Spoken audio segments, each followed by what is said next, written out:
Good morning, everybody. Thank you for coming. Reform UK is preparing for government, not out of hubris nor arrogance, but because Reform is indisputably leading in the polls. Reform has led in north of 100 opinion polls in a row.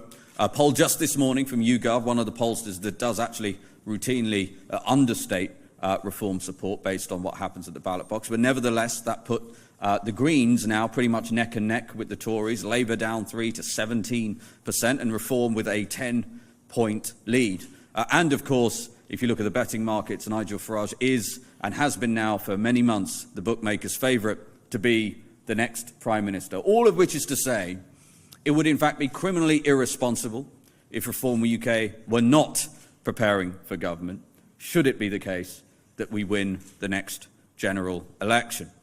Now, we know for a fact, and have plenty of data to support the notion, that the instruments of state are unfit for purpose. And this has no doubt been a real significant driver of the disconnect, the discontent between voters and Westminster. The learned helplessness that has built up election after election. You know, voters vote for the blue team time and again, and they get the opposite of what they voted for. And frankly, based on a year of Labour government already, we don't need 14 years, we already have a conclusion. You vote for the red team, and you get exactly the same thing, just faster. So we know that there is a real problem inside the machinery of state. We already have some ideas about how we're going to address that. But this work, while it has started and it's in full flow, has much more to go, most likely several years to go, and we are going to need help.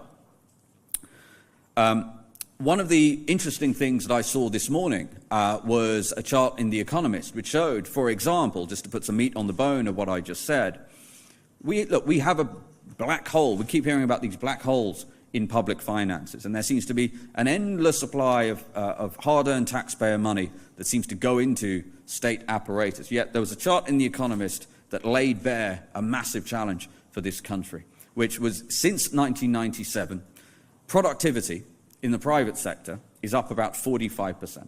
Now, that's still a lot less than, say, the United States of America.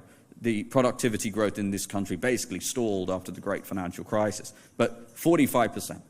Productivity growth in the public sector is essentially zero in that time. And that is despite, think about what's happened since 1997, the advent of the internet, automation, AI now.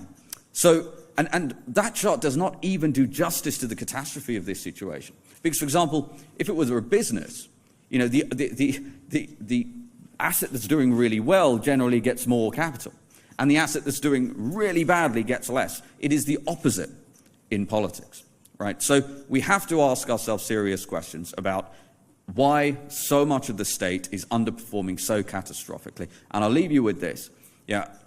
Probably the most apt summation of what we saw over the last few days with this illegal migrant who committed a sex offence and then was apparently accidentally let free, is that the British state's descent into being a Monty Python sketch is complete.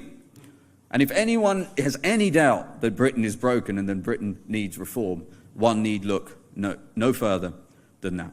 So with that, I'm going to hand over to the main man today, Danny Kruger.